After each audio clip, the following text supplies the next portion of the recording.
दोषों के क्रम में रस दोष के संबंध में बातचीत करेंगे। हमारे काव्यशास्त्री आचार्यों के द्वारा यह माना गया है कि दोष रहित काव्य होना चाहिए। आचार्य मम्मट भी अपने काव्य लक्षण तद दोषौ शब्दार्थौ सगुणावनलंकृति पुनः क्वापि में दोष रहित काव्य होने की बात किए हैं। सामान्य रूप से कोई साधारण व्यक्ति भी अपने प्रिय वस्तु में किसी प्रकार का दोष नहीं देखना चाहता है, तो फिर लोकोत्तर कवि कर्म में निपुण कवि भला काव्य दोषों को कैसे स्वीकार कर सकता है? काव्य शास्त्री काव्य दोषों को कैसे स्वीकार कर सकता है? इसलिए काव्य प्रकाशकार आचार्य मम्मट ने दोषों का निरूपण किया है। जब तक मनुष्य कवि व्यक्ति दोषों को नहीं जानेगा तब तक उनसे बचने का वह प्रयास कैसे करेगा? जब व्यक्ति जानता है कि यह दोष है, यह उचित नहीं है, तब उससे वह बचता है, तब उसका वह निराकरण करता है। इसलिए दोष परिहार के लिए काव्य दोषों को जानना आवश्यक है। सर्वप्रथम काव्य दोषों के संबंध में अग्नि पुराण में विचार किया गया है।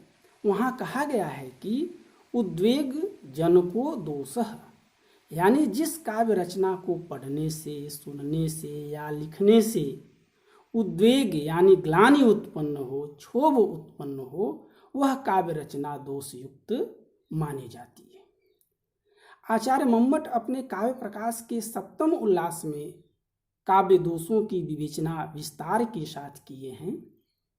वे दोष के सामान्य लक्षण देते हुए कहते हैं कि मुख्यार्थ हतिर दोषो रसश्च मुख्यस्तदाश्रयाद वाच्यः उभयोपयोगिनः स्युः शब्दाद्यास्तेन तेष्वपिशः। अर्थात मुख्य अर्थ का अपकर्ष जिससे होता है उसको दोष कहते हैं, और रस मुख्य अर्थ है। उस रस का आश्रय होने से वाच्य अर्थ को भी मुख्य अर्थ कहा जाता है। चूंकि शब्द आदि रस तथा वाच्यार्थ इन दोनों के उपकारक होते हैं, इसलिए उनमें भी दोष रहता है, शब्द में भी दोष रहता है। इसलिए सरस रचना के उत्कर्ष को अपकर्ष प्रदान करने वाले हेतुओं को यहाँ दोष के रूप में स्वीकार किया जाता है। काव्य में पद, पदांश, वाक्य, रस आदि दोष माने जाते हैं। इनमें दोष दिखाई देते हैं। उनका परिहार कैसे किया जाए, उसी संबंध में यहाँ काव्य प्रकाशकार के द्वारा बातचीत की गई है। यहाँ रस शब्द से आशय श्रृंगार आदि रसों से ही है। यहाँ रस दोष विवेच्य विषय है, जिसमें श्रृंगार आदि रस से ही यहाँ अभिप्राय है। आचार्य मम्मट 3 कारिकाओं के द्वारा 13 प्रकार के रस दोषों का नाम निर्देश करते हुए लिखे हैं कि व्यभिचारी रस स्थायी भावा नाम शब्दवाच्यता कष्ट कल्पनया व्यक्तिरनुभाव विभावयोः प्रतिकूल विभावादि ग्रहो दीप्ति पुनः पुनः अकांडे पथनच्छेदौ अंगस्याप्यति विस्तृतिः अंगिनो अनुसंधानम प्रकृतिनाम विपर्ययः अनंगस्याविधानं च रसे दोषाः स्युरीदृशाः। अर्थात व्यभिचारी भावों की स्वशब्दवाच्यता, रसों की श्रृंगार आदि रसों की स्वशब्दवाच्यता, स्थायी भावों रत्यादि की स्वशब्दवाच्यता, अनुभावों की कष्ट कल्पना से अभिव्यक्ति, विभावों की कष्ट कल्पना से अभिव्यक्ति, प्रतिकूल विभावादि का ग्रहण करना, रस की बार बार दीप्ति, अकांड असमय में रस का विस्तार करना, अकांड असमय में उसका विच्छेद कर देना, अप्रधान गौण रस का अत्यधिक विस्तार पूर्वक वर्णन करना, प्रधान रस को त्याग देना अर्थात विस्मरण कर देना, प्रकृतियों का विपर्य करके वर्णन करना, और अंतिम है अनंग अर्थात प्रधान रस के अनुपकारक रस का कथन करना। इस प्रकार ये 13 रस दोष कहलाते हैं। इन 13 दोषों से रहित रस का वर्णन सहृदय को आनंदित करने वाला होता है। इन दोषों के उदाहरण भी आचार्य मम्मट काव्य प्रकाश के सप्तम उल्लास में दिए हैं। विशेष अध्ययन के लिए उन उदाहरणों को भी देखा जा सकता है। रस दोषों के निरूपण के बाद काव्य प्रकाशकार के द्वारा उनके अपवाद भी दिखाए गए हैं, यानी किन्हीं विशेष परिस्थितियों में उक्त दोष नहीं माने जाते हैं। तो प्रथमतः इस रूप में उनके द्वारा कहा गया है कि न दोषः स्वपदेनोक्तावपि संचारिणः क्वचित, अर्थात किन्हीं संचारी भाव का स्व शब्द से कथन होने पर दोष नहीं होता है। आगे लिखते हैं कि संचार्यादेर विरुद्धस्य बाधस्योक्तिर्गुणावह, यानी प्रकृत रस के विपरीत संचारी भाव आदि का वाधत्वेन कथन करना दोष नहीं अपितु गुणाधायक होता है। इन दोषों के अतिरिक्त अन्य प्रकार से भी दोष का परिहार होता है।